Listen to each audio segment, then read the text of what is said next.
بە هیچ شێوەیەک درۆ دروست نییە ئیلا لە چەند حاڵەتێکا نەبێت کە لە شریعەتی ئیسلامە بەیان کراوە. لە حاڵەتێکا نەبێ ئەگەر بێت و ناچاری وات پێ بکات درۆ بکەی زۆر ناچاربی. بۆ نمونە بینی ژن و مێرد ئەگەر ژن و مێرد بۆ یەکتری خۆشەویستی دەرببڕن ئەم بڵێ زۆر خۆشتمەوێ ئەوش بڵێ زۆر خۆشتمەوێ ئەمە بۆ پتەوکردنی پەیوەندی هاوسەریە. ئەگەر خۆشەویستەکەش بە دەرەجەیەکی زۆر نەبێ بەڵام ئەم وا دەری ببڕێ ئەمە اعتیادیە و دروستە و شەرعیە. هەروەها لە کاتێکە ئەگەر کەسێک بێتاوان لەلایەن حکومەتێکەوە لەلایەن کۆمەڵێک زاڵمەوە بە دوایە ئەگەڕان کابرا خۆی شاردبووە لە شوێنێکە تۆ پێت زانی بەڵام ئەوان هاتن تۆ وێڵت کردن بە درۆوە ئەوەش دروستە. هەروەها لە جەنگە لە بەرامبەر دوژمنی کافر تۆ ئەجەنگی ئەگەر فێڵ بکەیت و ڕێگاکە بگۆڕ یان شتێک بکەیت کە بە درۆوە بۆ ئەوەی دوژمن بخەڵەتێنی تا سەرکەوی بەسەریا ئەمەش دروستە. جگە لەم حاڵەتانە زیاتر یعنی بە هیچ شێوەیەک درۆ دروست نییە. درۆکردن خوای پەروەردگار لە قورئانە ئەفەرمێ خوا خۆشیانی ناوێت درۆزنان، لعنەتی خوا لە درۆزنان، نەفرەتی خوا لە درۆزنان. درۆزن پێغەمبەری خوا صلی الله علیه و سلم ئەفەرمێ ئینسان لە ژیانە ئەوەندە درۆکە حتا لە لای خوای تعالی بە درۆزن ناو دەرەکە. یعنی تۆمار ئەکرێ بە کەسێکی درۆزن. درۆ شتێکی زۆر خراپە، تاوانێکی زۆر گەورەیە. لە ئیسلامە یەکێک لە نیشانەکانی منافق ئەو کەسەیە کە پێغەمبەری خوا ئەفەرمێ صلی الله علیه وسلم کاتێک قسە ئەکات درۆی تیاکە.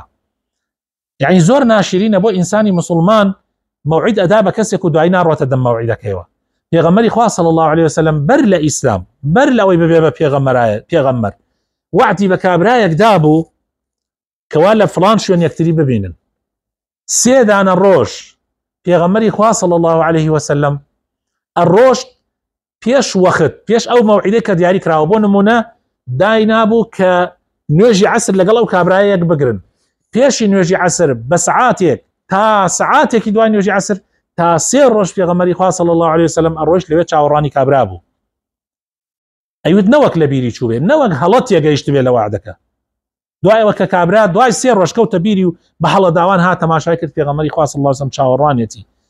کابرا داوای لێبوردنی کرد و پێغەمبەری خوا صلی الله علیه وسلم فەرمووی ماڵت ئاوا بێ بەڕاستی ماندووت کردم. تەماشاکە خۆشەویستەکانم، تەماشاکەن.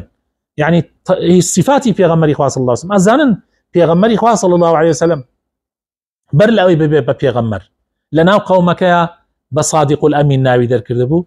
یعنی واتە دەستپاکی ڕاستگۆ. ئەی سەیر نییە لە دوای ئیسلام لە دوای ئەوەی کە خوای تعالی قورئانی دابەزان و ئەو هەموو سنەتانەی پێغەمبەری خوا صلی الله علیه وسلم لە حەدیثی قەولی و هەروەها لە حەدیثی کرداری پێغەمبەری خوا صلی الله علیه وسلم فعلی ئەو هەموو شتە ئەبینین ئێمەی مسلمان لە دوای ئەوە درۆزن بین لە شتەکانمانە درۆ بکەین. یەکێ لەو شتانەی کە درۆی تیاکرێ زۆر جار لە معاملەیە لە معاملەیە کابرا ئەڵێ ئەم شتە ئەم کاڵایە بۆ نمونە ئەڕۆیتە بازار شتێکە کڕی ئەڵێ ئەمە ئەسڵە یابانیە مع العلم نە یابانیە و نە ئەسڵیشە. درۆ زۆر مشکیلەیە خۆشەویستەکانم. بۆیە ئینسانی مسلمان ئەبێ ئاگای لە خۆی بێ وریا بێ ئەوە هەمووی لەسەرت حەسابە بەخوا نە حەج فریاتەکەوێ نە ڕۆژوو فریاتەکەوێ نە نوێژی جەماعەت و مزگەوت و ریزی یەکەم فریاتەکەوێ. ئەمانە فریات ناکەون. دین ئەخلاقە. والله تو ئەخلاقت نەبێ ئیبرا دین برا نوێژ هاتووە بۆ ئەخلاق جوانکە بابا نوێژ هاتووە ئەخلاق جوانکە. ئەو نیە خوای تعالی لە قورئانە فەرمێ ئین الصلاة تنهى عن الفحشاء والمنكر. نوێژ کاتێ نوێژە کە لە فەحشا و منکر بە دوورت گرێتەوە.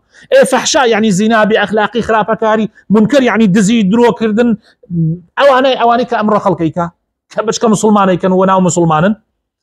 ئەی بابە ڕۆژوو پێغەمبەری خوا صلی الله علیه وسلم مەگەر نافەرمێ هەر کەسێ ڕۆژەکەی منعی نەکات لە قسەی خراپ و لە کردداری خراپ و لە درۆ و لە فێڵ و لە ئەمانە بەس تەنها برسێتی و تینوێتیەکەی بۆ ئەمێنێتەوە.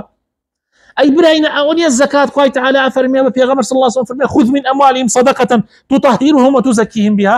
یعنی زەکات بۆ ئەوەیە کە پاکت کاتەوە کە لە ئەخلاقی ناشرین دادڕنیە بتکا بە پیاوێکی باش تەزکیەت بکە. ئەی ئەوە نیە حەج خوای تعالی ئەفەرمێ دەربارەی حەج فەرمێ فمن حج البيت فلا رفث ولا فسوق ولا جدال في الحج.